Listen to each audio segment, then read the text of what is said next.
you think I would do as a comedian? You got a little ego, right? Like he's got a like. Don't be afraid of him. Just a little. Yeah, just a smidge. So The hell going on around? your Treasonry. Treason. I grew up being roasted as a kid very badly by people that I love. right. You all right, Kaila? What's happening? You all right? Yeah, I didn't know there were categories of comedy. Yeah. What is it when they use profanity then? Blue. Funny. Whoa. Why would you want to work out with me, bro? I'm not seeing the desired results. A lot of people. What He happened? said he not seeing the desired results. He said, where's the proof? Yeah, I mean. Quincy, I take Quincy. Quincy, how did you think of this episode? It was good. I learned a lot about comedy and Zeus's nipples. I think we should take the Zeus nipple part out. I was giving education. Yo! I was really giving education. Check one, check two.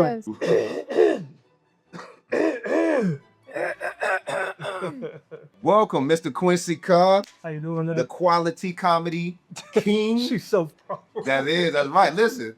You don't dip your head. Just you look him in the eye and you shake the hand. You please. That's don't her bow way. down. One more time. There you go. There you go. This All is right. Big Kaila, the campaign queen. So Clearly. that's her way of saying when she tip her hat like that. Tip her hat. She does that to old niggas.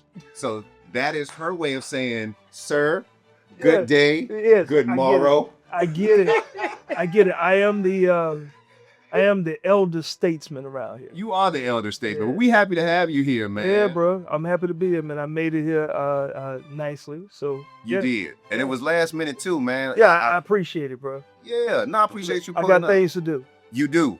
All That right. fro is one of them. Your hair Hey, bro, is to look, do. bro. You need to do that hair cue. Bro, What is happening? I just trimmed it down. This thing, like you remember, like this thing was covering my ears. Mhm. So I just trimmed it down. I got a big event coming up, so I wanted to kind of have a different, maybe show a different look as I'm getting to this new part of my life. Right, about to absolutely. happen. Listen, nothing's more different and brand new and I just know. never been done than a black man with a small, medium afro. No one has ever Oh, done that. God. Not Bernie Mac, No, not like the Whispers. Not you. No, I actually got some cousins that look like the Whispers. You don't have a shot.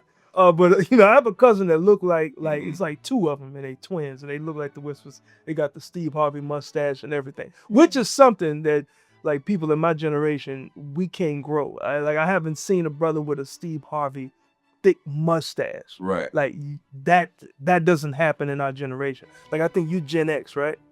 I was born in the late 80s, so I don't know if that's Oh, is that dang. Gen X. I'm that much older than you, bro. You're that much older than everyone. I've been here for 5 decades, bro. Quincy. 76. And that's a blessing. That's a blessing. 76. You was bro. born 76? Yeah, bro. Damn. Yeah, bro. That's when no, I mean 76 was a lot going on. First off, That was the bicentennial, bro. yeah. And we just celebrated America 250. I put air quotes around that. Mhm. As in celebrating, right? Right. Yeah. Yeah, but bro, y'all was born in the bicentennial year, bro. Man, I think that's dope. I love talking to my elders. Wait, That's one, right? I What's appreciate it. bicentennial? Centennial, Oh, Where- 100 years. yeah. Oh, A okay, centennial is 100. The Yeah. bi is 200. Okay. Okay. Always learning I something. didn't know up we would here. teach them today. Absolutely, we teaching. Listen, man. I'm glad you. I'm glad. Young whippersnappers around here. Oh yeah, Big Kaila represents the Hold young up. generation. She's the voice. Got you. So you were born in the late 80s, and you were born when? 99. She was born yesterday. The late 1900s? Yeah. Go ahead. That's born when my in comedy. 99. Look, she was born when my comedy career kicked off. She was born when Back That Ass dropped. She's a Yes, Back That Ass baby. 99. She's a Back That Ass up I'm a baby. back that ass baby. You were born from somebody backing it up. Go ahead, please. That is true. That's Yeah. very true. Dope. Well, you know what? Thank you for being amongst us. Okay. Yes, but dang, that late 80s.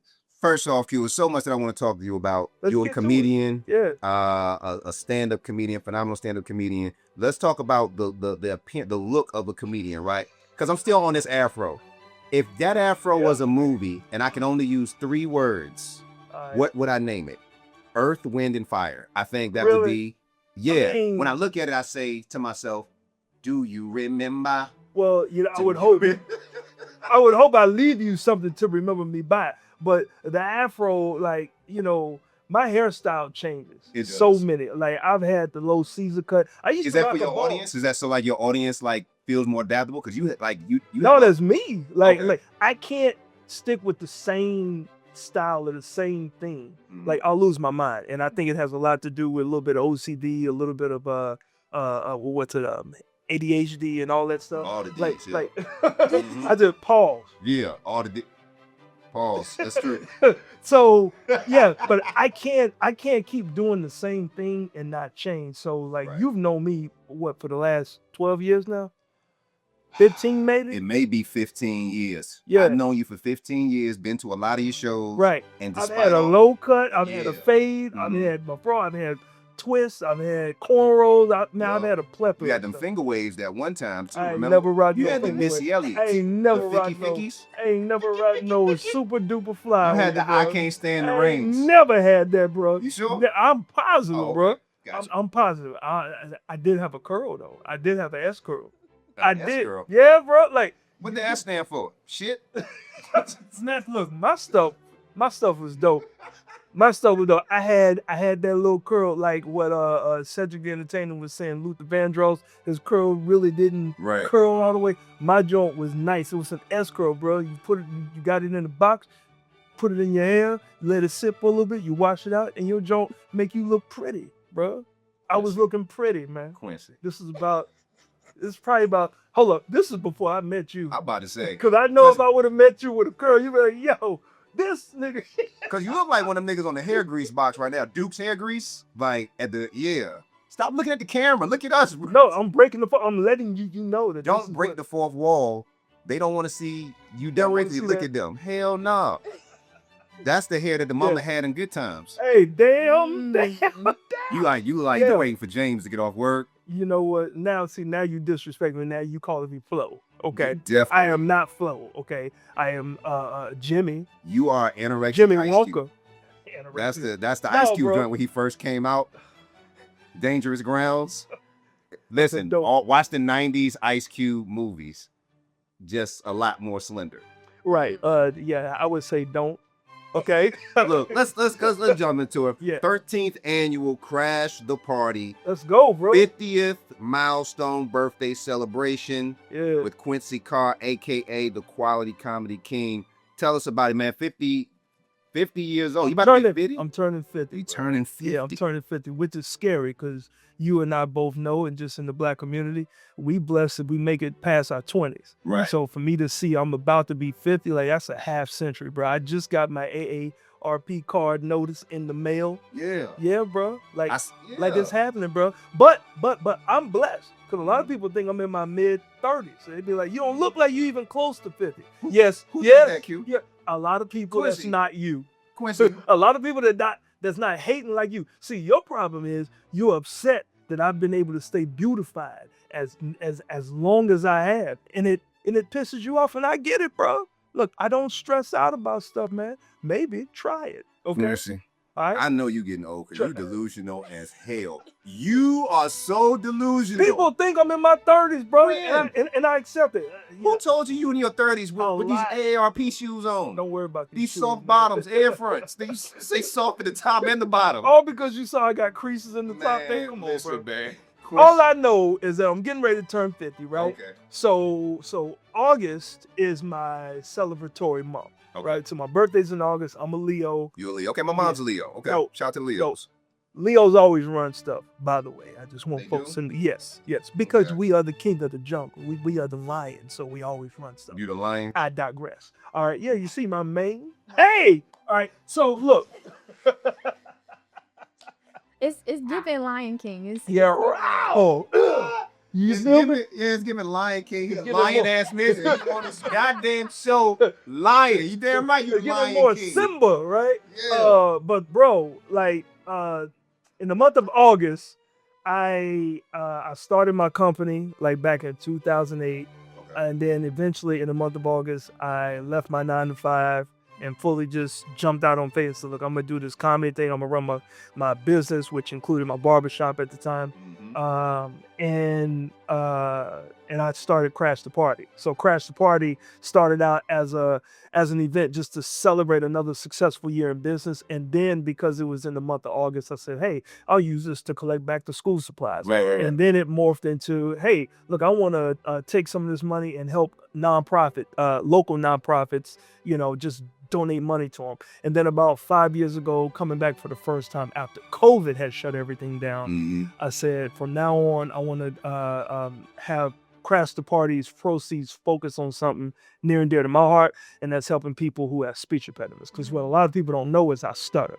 I just don't stutter in front of people I don't really know. That's not true, Q. I don't stutter in front of people I don't know. I'm saying, you said a lot of people don't know that. We all knew that, Q. That is some bullshit. I knew your ass stuttered. I was like, what's wrong with the boy? Yeah, as soon as my eyes started blinking, I'll squeeze that word out. But Them S's get you.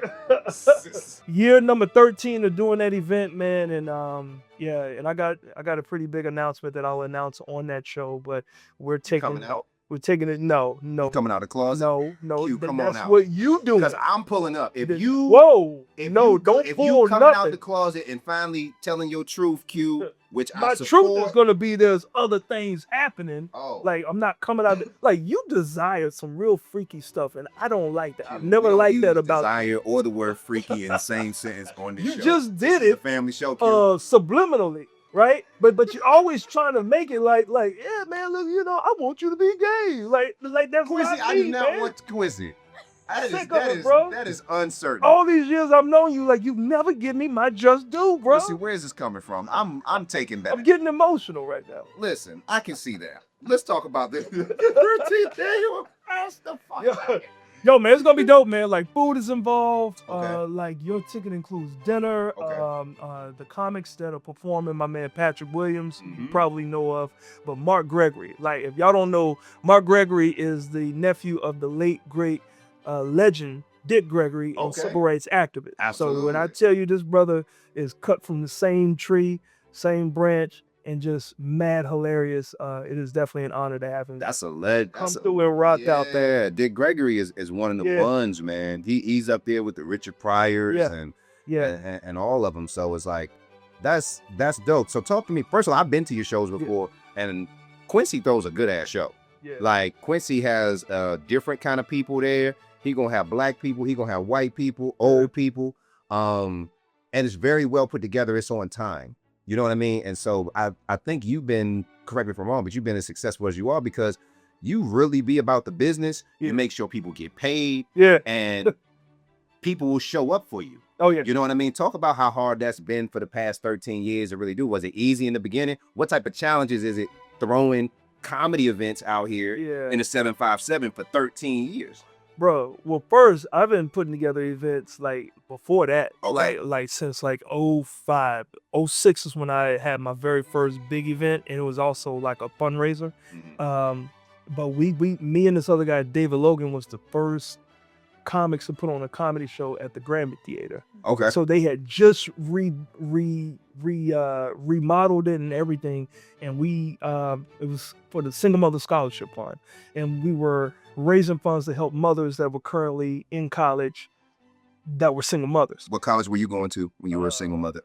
I was never a single mother, you bastard. All right, that's a sneaky. Copy that. But, Okay. No. Keep going. Focus. However, but yeah, like I've been putting shows on for a long time, and one thing I noticed about the 757, because I'm not from here, but Right. now you can basically say I'm cut from the 757 cloth. But you're from Texas, though. I'm from Texas. Shout out to Texas. Moved here in 95 by way of the Navy. And then after I got out in 98, I just said, instead of going back home, I'm going to just build a new life here. So But you got out in 98. Yeah. You had a whole year to live life Mm-hmm. before Kaila was born. Ain't that crazy? You were 98. That's crazy. Walking around with your afro. No, I didn't have an afro then. Okay. I had like a low Caesar cut for a Okay. long time, bro. But that's crazy. Like, and then my comedy career started when you came out.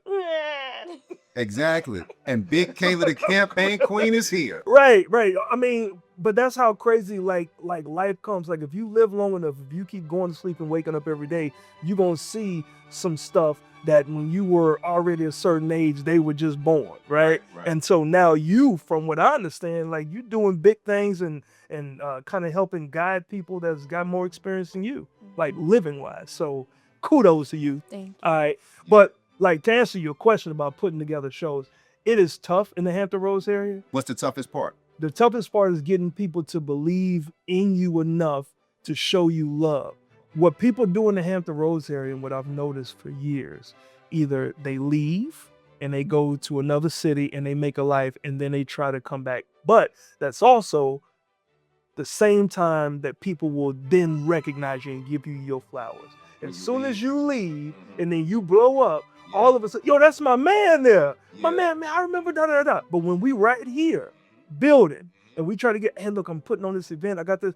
Okay, yeah, I'll try to pull up. Like, I'll be completely honest. I don't know when this episode is going to hit, but on that night, Right. on this night, I found out every single year I put on this event, the A-list comedy club in this area always brings a major heavy hitter for years. And that's what keeps me going. Like, I've done shows where like I'm trying to sell some major tickets, but Monique is now booked. And these aren't people that were already booked when I play. These are people that sometimes get booked.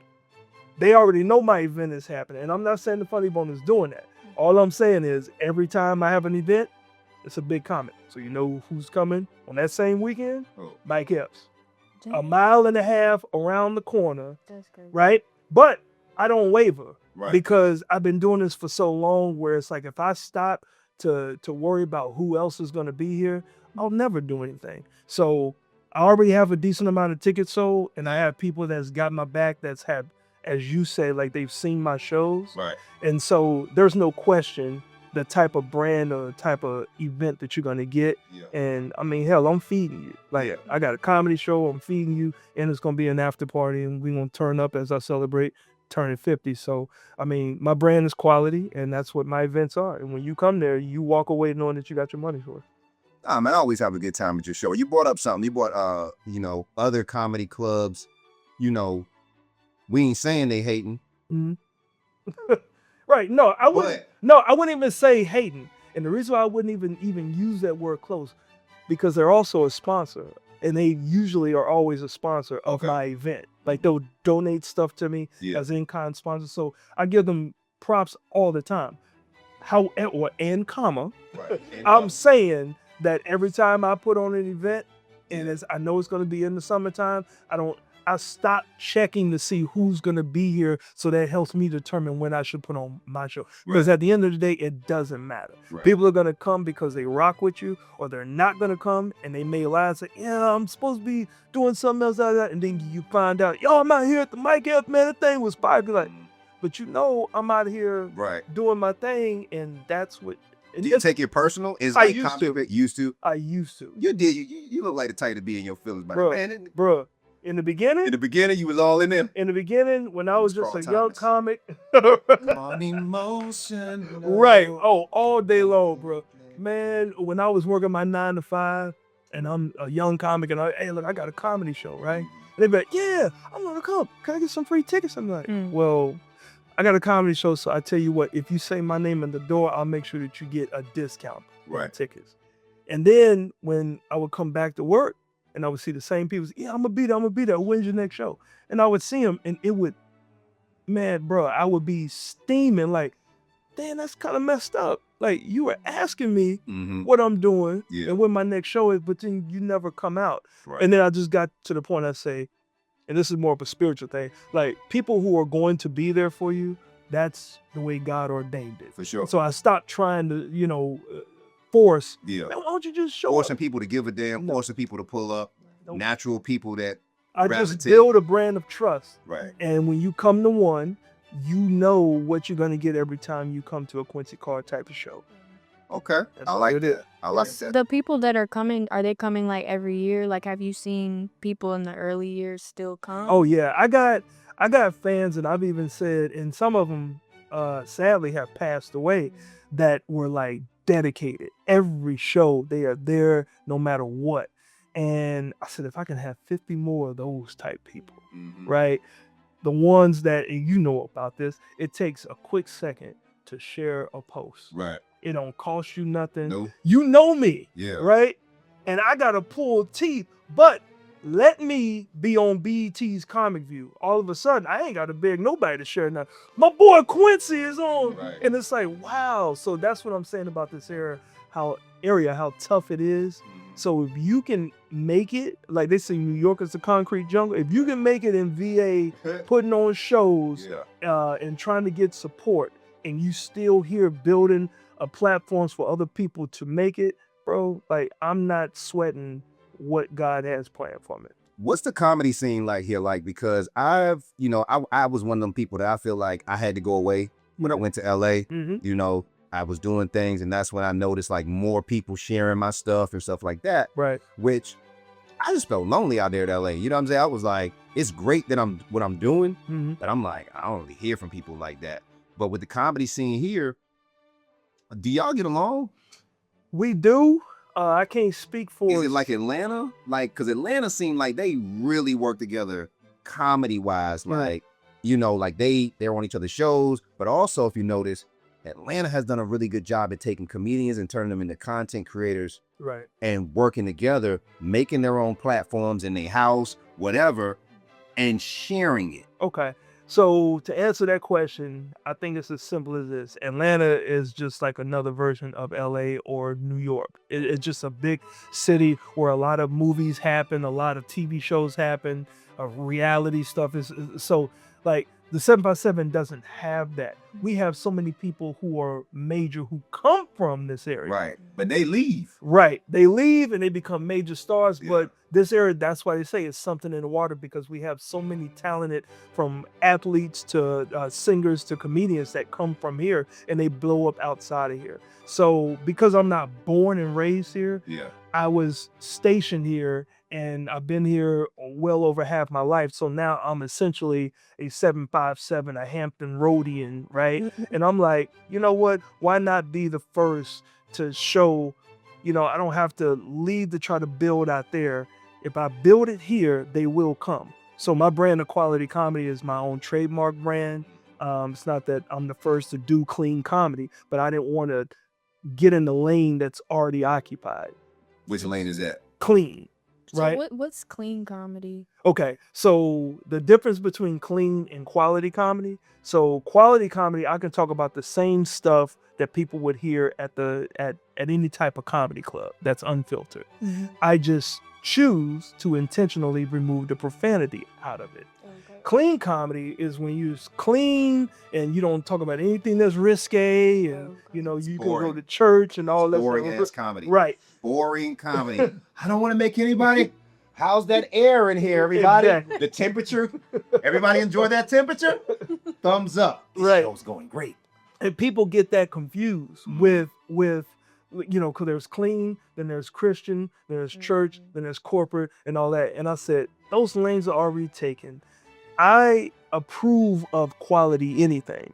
And so that's when I said, quality comedy, it has a nice ring to it. That's going to be my brand. And when people would ask, so I mean, I'm not a quality comedian because I don't curse. I said, I never said that. I'm saying I'm going to intentionally do what people do, and I'm going to remove the profanity even in the environment where people are expecting it. So years ago, the Funny Bone had a night called Apollo Night. Apollo Night, okay. I think you I was remember. not there. Really? I've never been on stage as a comedian yet. No. I'm not saying performing, but I thought you had come and seen, me. And Okay, I mean, yeah, okay, I did. Yeah, I think I did come pull up with support. Yeah. Okay. Because I'm a supporter. Right. So this was back. I come out to the show when you invite me. I come out. Right. Yeah. You know what? Yeah, I give support. No. But I mean, like I thought that's where I remember you saying. I remember seeing you years ago, right? And so the Apollo Night was like a lot of comedy clubs around America. They got these black nights or the urban nights. I love the quotations. Right? So, right. Love it. Because I can't stand that that's the only right. night.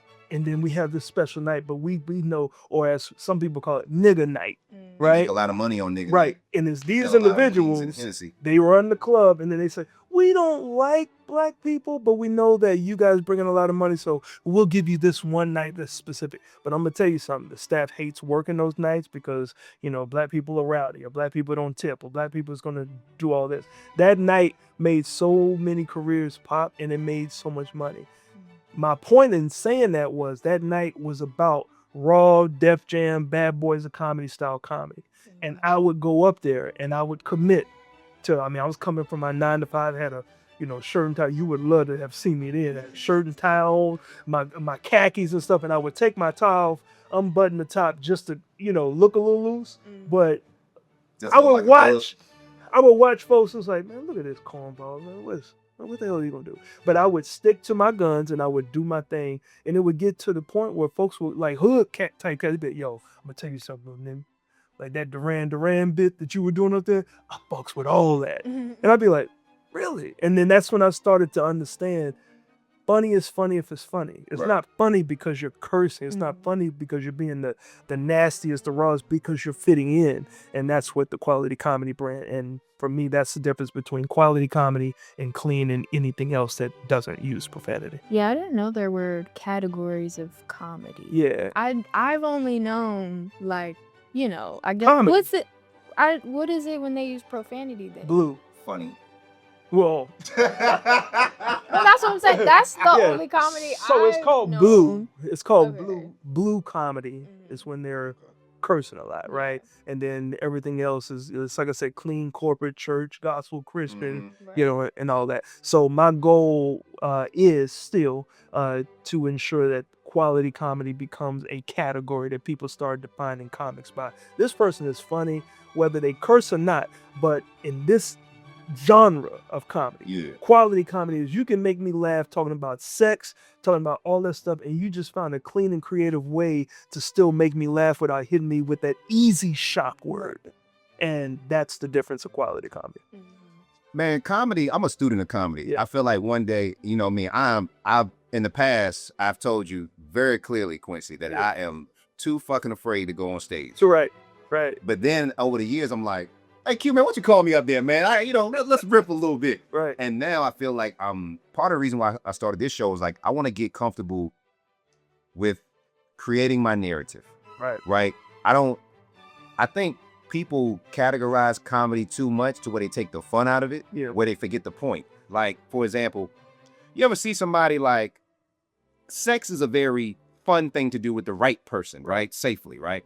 But you see somebody breaking down the nuances of it like a book, and it don't feel as sexy. Kama Sutra. Yeah. You know what I'm saying? Like, for example, Right. I learned about sex education in high school, right? Reading in a book. Hey, when you do this with a young lady, you put the condom on and labias and flavias and all kind of folds, right? Flaps and stuff, I right? never had that book. There you go. But reading about sex and actually doing it with the person is two totally different things. Clearly. So to me, comedy is about making people laugh. Right. Whether you curse, whether you burp, even if you're just sitting there blinking, you're making somebody who don't know you laugh. That's a skill. Right. I think comedians sometimes can be very jealous. Oh yeah. Competitive, where it's like, if it's funny, it's funny. Like, I don't care if Q don't curse, but don't not curse and think you funny because you're not cursing. Right. Make it funny. Right. Because, you see what I'm saying? Right. And when people curse, don't think because you're cursing, Right. it doesn't mean it's funny. So there are certain comedians, I ain't gonna say their name because I might want to work with them one day, that I think they curse a lot and I'm like, yeah, but it ain't funny. Hold up, before you finish that thought, there was a note like in this comedy club that I came up in, and it's one of the things that resonate anytime I talk about the difference of cursing and doing it the way I choose to do it. Profanity is for inarticulate motherfuckers. And when you actually understand that, what you should get out of that is the level of articulation. It's easy to, like, I was in the military. Is it profanity is for Inarticulate motherfuckers? So the person that said that contradicted and put the word motherfucker in it, so they in themselves are an inarticulate motherfucker. Exactly. Understood. Keep going. Okay. So me being in the military, that's just how we talk to each other. Right. Hey, Carr, call you by your last name. Hey, Carr, what the fuck are you doing over this shit? What the fuck I tell you? And we understand that, right? But that's how people talk in the military, is how they talk in the police forces, how they talk, like in certain careers system. like that.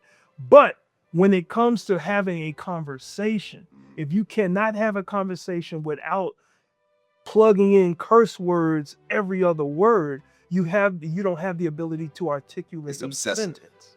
Right. So that stuck with me for a long time. And once I understood, because comedy is also about finding your voice. Right. So once I found my voice and I stuck with that saying, people who know me, they know I curse a lot, like off stage. But my brand is on stage, I'm going to deliver comedy in a way where you're going to still bust out laughing. Right. You're going to still walk away with some level of, I didn't even think about that. Like, that was dope.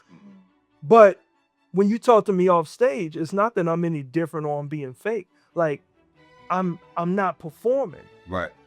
So that's just like, So you get to be yourself. Like, hey, I'm gonna. I'm not gonna say I get to be myself, because when I'm on stage, I am myself. just a different version. No. No. I'm being that wasn't even a joke. I was dead ass serious about that shit. No, I was like, we have different versions. You know, like if I go to church and I go in front of the pastor, I give a speech. I'm not Zeus, not cursing. This is a side of me, my community side, my spiritual side, and that's what I meant, like different versions of you, so to speak. Yeah. So then it's more of you understanding what platform you're on. Okay. Okay. Right. Because make no mistake about it, people at church be cursing like I go to a church where it's so loose. Sometimes you forget you in the church. You be like, boy, that shit. I like my church with curse words, yeah.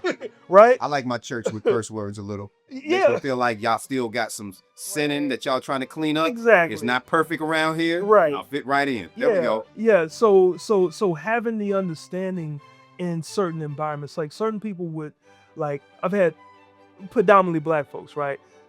I've been able to move in different spaces. And in some of the spaces I'm moving in, it's a lot of people that's white. And they looking at me as a black person, they be like, boy, you know how to work around on white people. Be like, let me make sure that we have an understanding of that. There's a difference. There's your customer service switch up voice. Yo, this thing crazy, but hold on. I gotta call. Yeah, so my name is I don't code switch like that. I just know how to move Right. wherever I am. And because I can articulate a sentence, I don't have to be like, oh gosh, just don't curse every other word. Right. Feel me? So And white people love you, Q. look, There's an abundance of white right. people at your shows. Bro. I look into the crowd and I Yeah. see a sea. Right. And it be all kind of white people too. Right. It'd be like very conservative white people. It'd be white people that dress black. Like he got this one white lady that come. She has his shirt. His shirt strive to be perfect. Yeah. But end up being human. She didn't cut the sleeve off the shirt. Yeah, Kathy She McCoy. She got leather pants on and stuff like that. Kathy She got McCoy. leathers on. And I was like, who little light skin over here with these leather? I said, Q, but it bought out and you know what I'm saying? They brought with you. Look, I tell people, so the way I grew up, and this could be like a 7-part thing, like talking to me and getting to know like my why. But when I grew up, like my household is all black. But every time things would look a little sketchy in our neighborhood, my stepdad, who's my dad, would move us out and put us in a nicer neighborhood. Like he never wanted us to be in sketchy areas. So I grew up being able to spend the night over white people's house. I got a chance to You spent the night over white people's house? You would never guess. Oh my God, he let you in there. Bruh, I learned so many things. What was the difference? Oh, it's Just out of curiosity. so Was the sandwiches cut in diagonal? they had real name brand cereal in cereal boxes. Okay. They ain't just had like the Crunchios and No. the berry They blends. They had the Kellogg's Frosted Flakes with the real tiger on that joint. Like, I had a leopard on my shit. He had 2 spots. That was frozen flakes. He had 2 spots. Frozen flakes, bro. He may have had alopecia. I don't know. I'm sure it was alopecia, bro. Like they had stuff, and I was Tony the Tiger. Whoa. Yeah. Like they got the real stuff. And then of course I would see how they would interact with their parents, how the parents would interact with them, like giving them options. Like we didn't have options in my house. Like, so would you like this? Would you like that? So would you like to go to bed at this time because your friends are? They treated you the same way. There was like Quincy. Right. Oh yeah, Quincy. Look, whatever you want, it's yours. It's da da da. And I'm like, I can actually have 2 bowls of cereal. Because in my house, 1 bowl of cereal. That's right. Like you could not do 2 bowls. Like we trying to make that thing spread out. 2 bowls of cereal. What you trying to grow? Come on, these goddamn kids. Man, look. But when those same friends would come to our house, Right. and my mom would be like, all right, it's time for y'all to go to bed. Like my friend would be like, dude, why don't you just tell her we're not ready to go to bed? I said, bruh, we don't do that here. Right. Right? So when I tell This is a people, different space. I grew up around white people, but I was in a black household. Like my mother would say stuff like, hey, if she can't use your comb, don't bring her home. Like, but they were cool with white, like they had white friends and everything, but we were a black household. Right. So my ability to move in any room, Yeah. you know, whether it's the people at the CBS, like here, WTKR, Right. like they came to me. It said, because of your brand and your name came up in a room. It was a meeting in New York, and the vice president calls me from WTKR and said, your name came up in the meeting, and I want to do something we've never done. I want to present a comedy TV series here. No other channel has done it, and I was told you're the person I need to talk to. I'm on the phone being cool as hell, like, okay, all right, so let's see what we can do. But I'm like, Yeah. it was the white side. Yeah. Okay, yeah, got you. So this is how I would move about it. And we're just finished our 5th season, like 5 years ago. There were 5 that's what I'm seasons. talking about. Yeah. Yeah, that's what I'm talking about, Giving baby. comics 5 opportunity to seasons. get their first TV credit and all that stuff. So when folks is like, yo, you be around these white people, but I guess Quincy be getting the white people. No, because I know how to. Yeah, we know you ain't getting no white. No. You might in these shorts though. I ain't gonna You know hold you. what? These are definitely white women love brownies. They love brownies. I'm just saying. You Yo, got these Camp Anawanas on. you better get my shorts Oh, on. You called me last minute, bro. So I did. I just had to trim. I was in the middle of trimming my hair up and everything. I said, man, let me You was just in the middle of posing for Jermaine Dupri's logo as the So-So Deaf doll. You have You was posing. Is that what it was? no, but you digress. About sick of you. I done told you. Quincy, I'm just happy that you're here. Listen, before I got a couple questions Yeah. before we go. All right, so for one thing is, you are a seasoned comedian. Yeah. Very seasoned, very professional. One, can a comedian, who's the greatest comedian in your opinion to come out of Virginia? These are rapid fire questions. The greatest comic to come out of Virginia? Yes, And so there's- far. And there's so many comics that I would give flowers to, like obviously Wanda Sykes. She actually just shot her latest Netflix special at HU, and Oh, now that's dope. and I want to say it premiered on Netflix a couple of months ago. But That's yeah, dope. Shout out to Sykes- Wanda Sykes. Sykes is one of the most notarized, or probably She's the one of the biggest. most known. She's got to be the biggest, right? I mean, not to say she's the only. She's Yeah, not the yeah. only, but Coco Brown. I've worked with Coco. She Coco got from her, here? she had a Newport News. oh wow, we got to get her on. Yeah. Okay.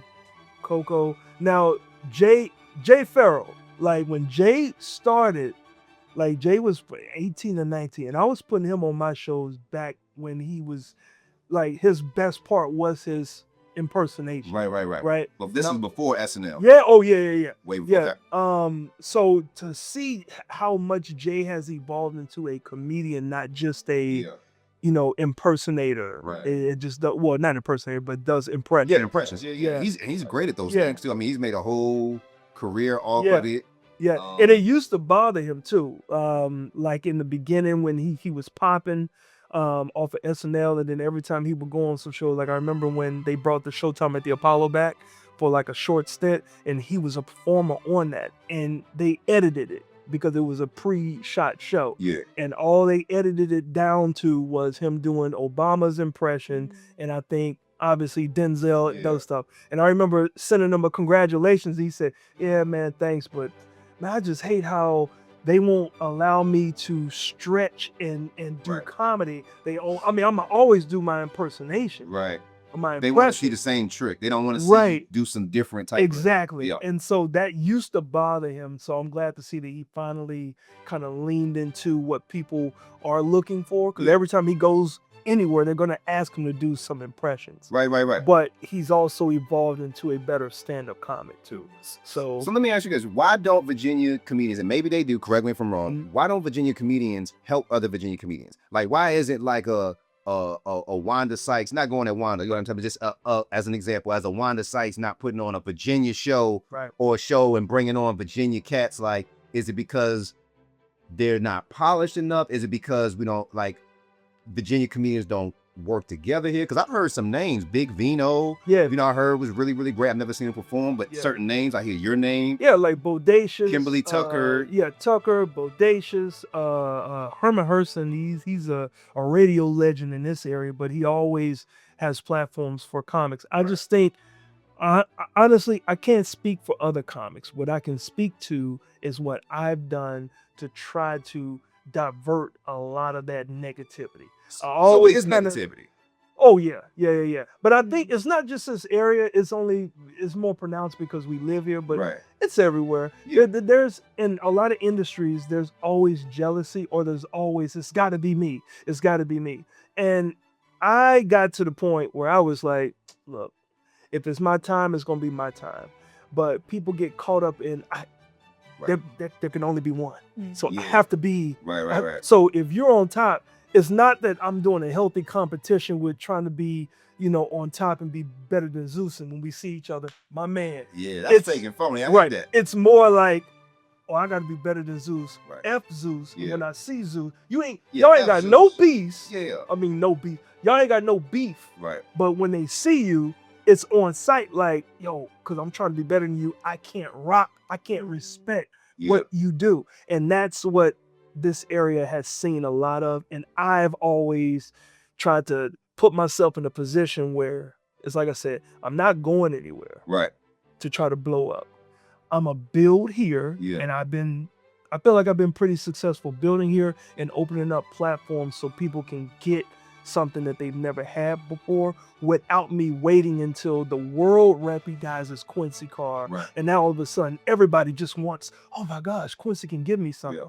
And so when that time comes, if I become the one, right? Or if I become one of the main top comics or top people to kind of look out for, when folks be like, yo, he came out of nowhere. Yeah. Be like, because there's a bunch of people, man, where'd he come from? He came out of nowhere. Yeah. When, like, your stuff has always been out there, right?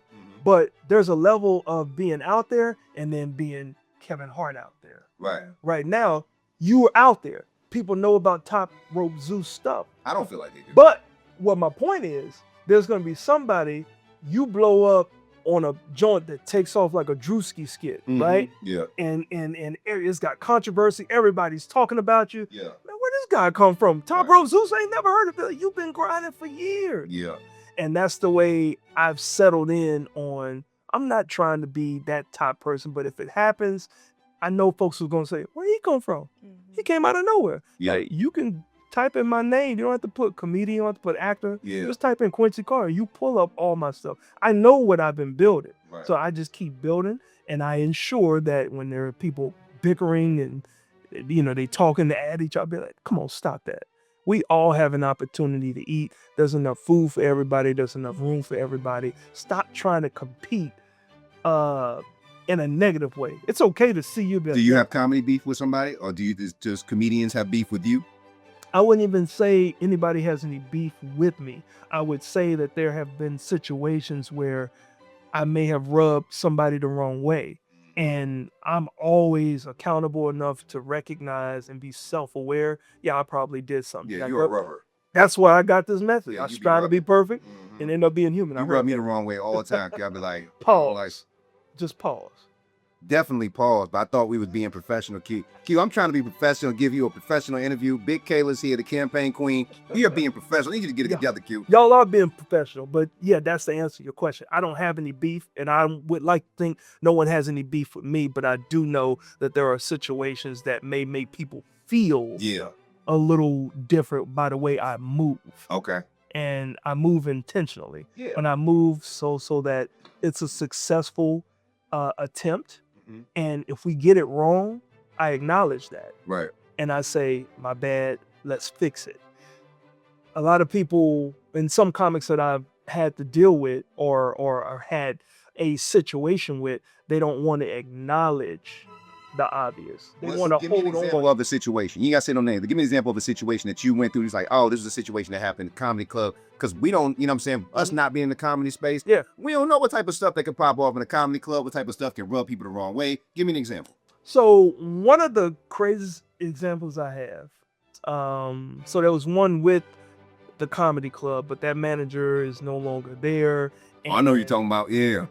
And that happened almost 10 years ago. Okay.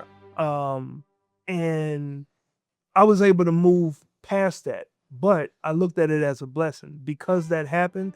My past 10 years on fire. Yeah. Like, I had just released my very first comedy special, Mhm. which was the very first comedy special ever shot here in this area, and I did it in a theater. There have been other comedy specials since, but I wasn't doing a DVD taping. I'd said, I'm going to shoot my own comedy special, Right. and I'm going to try to pitch it, right? So after that comedy special hit, I lost the situation in that particular comedy club because of that said manager, and ever since that point, I took off. I got my first TV credit. I started headlining on cruise ships, started doing like a little movie here, a little stuff here, like all in that 10-year span. Yeah. So I never look at those situations and be like, oh yeah, that's holding me down. It actually for life. propelled you. It propelled me. So I think you will get tested, All right. and it's all in how you allow being tested to keep you from moving forward or leave you stagnant. So that's my example. How you think I would do as a comedian? I think that you would, cause you got a little ego, right? Like he's got a like. Don't be afraid of him. Just a little. Yeah, just a smidge. So going on around your Treasonry. Treason. your ego is a healthy competitive ego because you know your stuff don't stink because of what you've already been successful. What's that have to do with comedy though? I'm getting there. It has everything to do because in comedy you have to have an ego. Like you have to believe in yourself enough to know you're about to embark on one of the toughest arts in the world. Facts. Comedy is tough as shit Yeah. because you have to make somebody have an instantaneous, spontaneous level of Spontaneous. combustion, Lot of and that's heinous. laughter. Spontaneous. Right. Spontaneous. It's gotta be. Yeah. But because like you can sing, you can rap, you can do poetry, you can be a public speaker. But comedy, people don't want to hear the same thing. So you constantly gotta be rewriting, you gotta be new, you gotta be fresh. Mhm. Singer, you can come out as long as your voice sounds good, you can sing other Sing the people's same songs. song. You Right, can right. sing Other the same people- song. Right. Comedy, you have to constantly be writing. So your ego already puts you in a position where I know my stuff don't stink. Yeah. Now you put it in a situation where you're gonna go on stage, you're gonna make people laugh, and then you become good at it. That ego that's already here is gonna be up here. And then because you're driven to be dope as hell, so then you're gonna watch another comic and be like, oh yeah. So if that person, okay, all right, you're gonna go right back to the lab. So I think that you would do good. I think that once you understand the idea of telling your stories, because I think that Right. you would be a storyteller, Yeah. but you would also be quick with it to look at somebody in the audience if you have to create like a little bit of like diversion but fun. Is that like crowd work? A little bit of crowd work. Like I think like if you were to ask a question and then somebody answers and you'd be like, oh, well, thanks, Poindexter. Like I like your loafers, like something. And people would, like you would focus on something that the room would kind of be thinking about, but then you draw attention to it, Right. but not to be an asshole about it. Right. Like you would do it because that's just a part of your Mhm. style, and then you would get right into your story, and then you would be able to do the callbacks and kind of draw that person's style of dress or something back into Mhm. your style. But your ego is what I think would propel you because That- you are. ego. What's the difference between ego and confidence? I don't know, because I'm still trying to figure that out too. Like a lot of people say that like I'm cocky, and I'm Right. like, I just believe in who I am. I don't think you're cocky cute. I think you just have way too much confidence. But I don't think you're cocky. Yeah. I yeah. just look at you and I'm like, So your outfits, you're way too confident about them. Like Whoa. way. That's I'd be cocky, like, bro. yo. You're like, hold up. Pause on that move. This move here? I'm like, yo. That's how I sit. I sit and I perch. I'm like to make on the pictures. I'm like, yo. Quincy's outfit, he's way too confident about it. But I believe in it. You do. I believe in it. And no matter how many jokes I give, Right. you don't change. I come back and I rock some of the same stuff. I know what I'm gonna deal with anytime I'm around you. Meanwhile, you can have several different colors on and nobody says nothing. All blends. Unbelievably.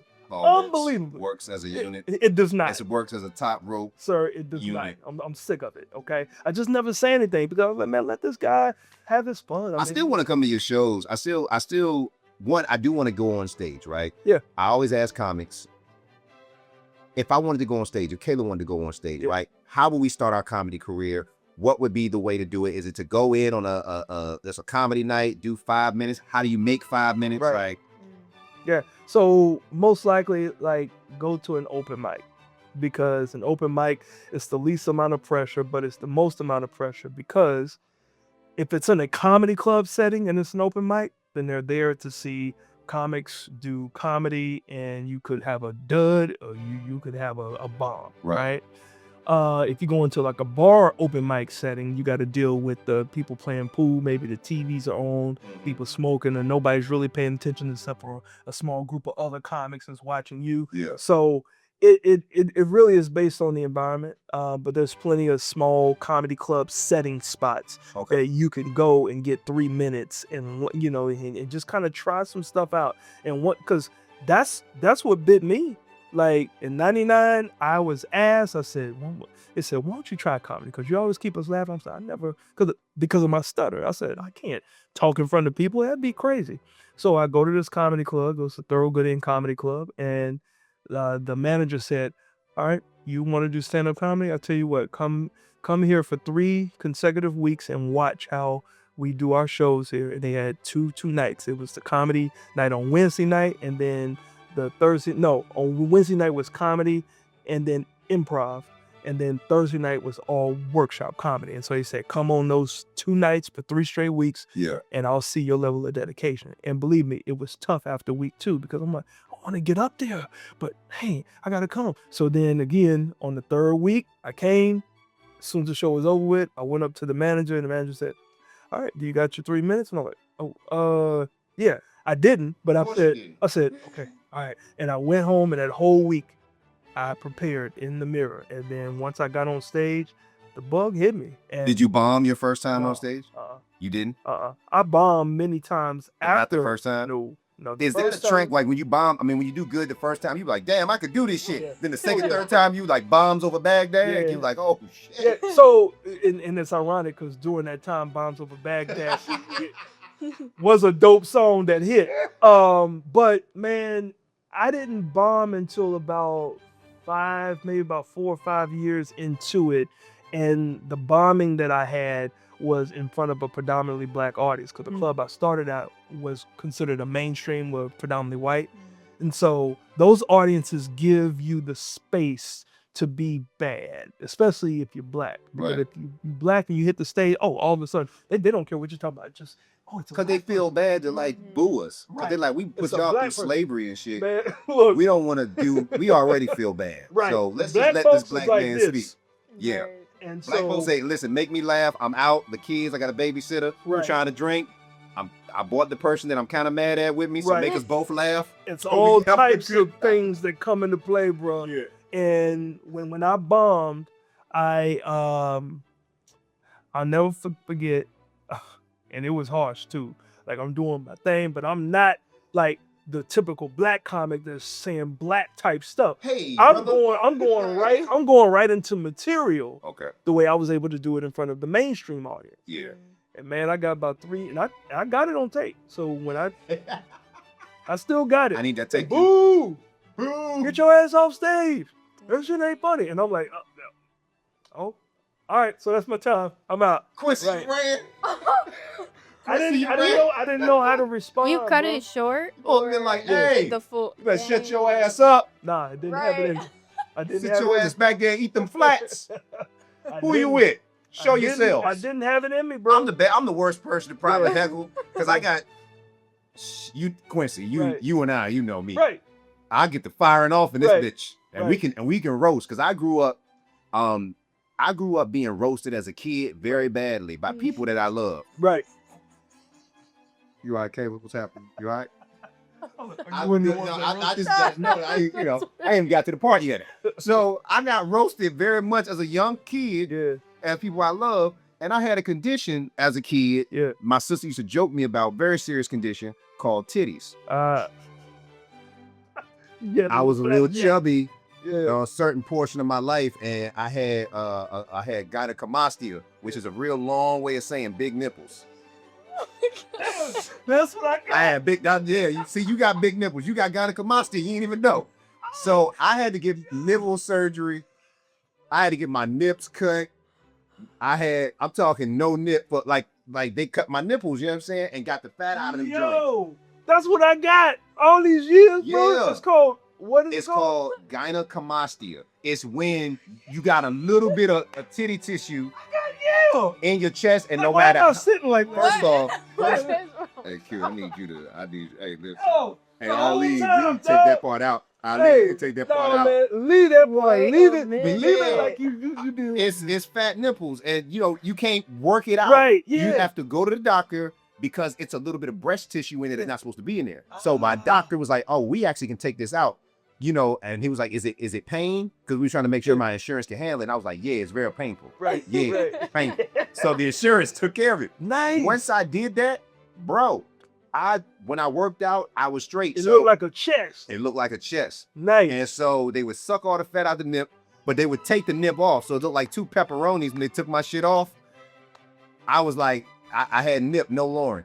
That's it. Really? No Lauren London. That's right. So once I got my nipple surgery, my confidence went up. But my point is, I was roasted very bad. I wouldn't take my shirt off in the pool. Oh my. I got baptized in a sweater. I'm not even, but I would not take my shirt off because the kid, my sister would be like, look at Zeus. He got supple nipples. Wow. I was 10. I didn't know what supple meant. I never I'm like, what the hell does supple mean? I never knew. She said my nipples are like doorknobs, like the little Right. saucer you put your tea on. She was like, I was like, hey man. So my family Yeah. did hell no bar. Yeah. So when you see how I roast, this is the way I was raised, baby. Gotcha. But that's why I feel like I would be a good comedian. And listen, man, we've been at this. Yo, we Let- got let- we part can do two this. on We this, can do man. Yeah, we can do this all day, man. But lastly, the last thing we want to talk about, you have your show coming up, 7-5. What's it called? Living 757. You had me on the show. I had a great time on Yeah. the show. You and your co-host. Yeah. Super dope.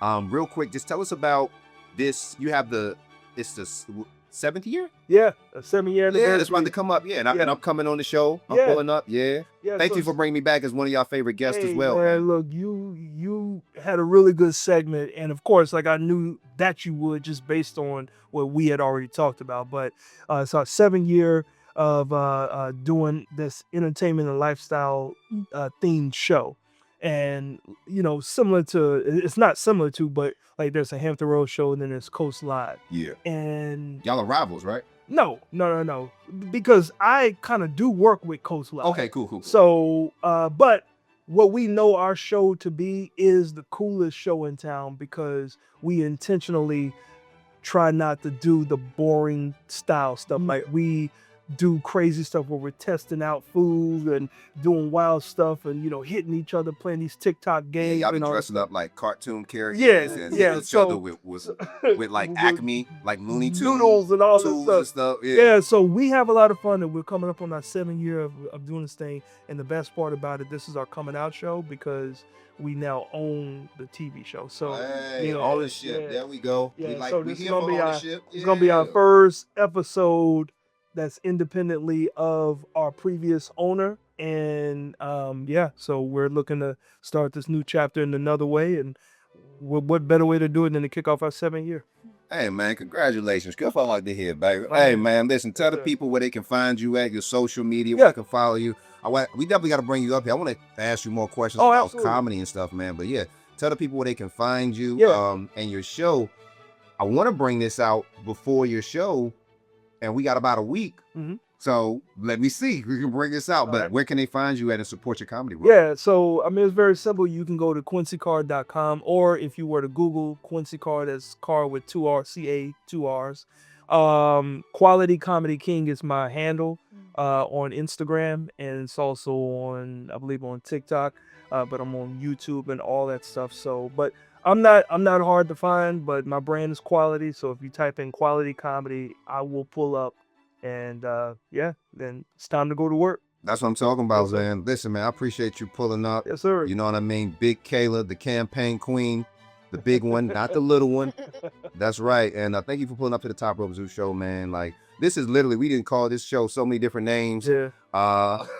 But the beautiful thing about it is, and Kaila and I were talking about this, sometimes you just got to jump into content. You have to be consistent and just experiment and figure out where it goes. And between her and Eileen right there from Jasper, Texas, Yeah. like we really are being consistent and doing it. Saw you at Cousins Festival last year. Man. So hopefully I'll see you back out there again. Yep, They can bring us out there. I'll see you in VIP. I can sneak you some more shots. And yeah, man, we gonna have a good time, Q. Like, So- I don't drink. You know what I'm talking about? I don't drink. So anyway, man, hey, man, I appreciate y'all, man. As always, I'm Top Rope Zeus. Kaila, the campaign queen. Yeah.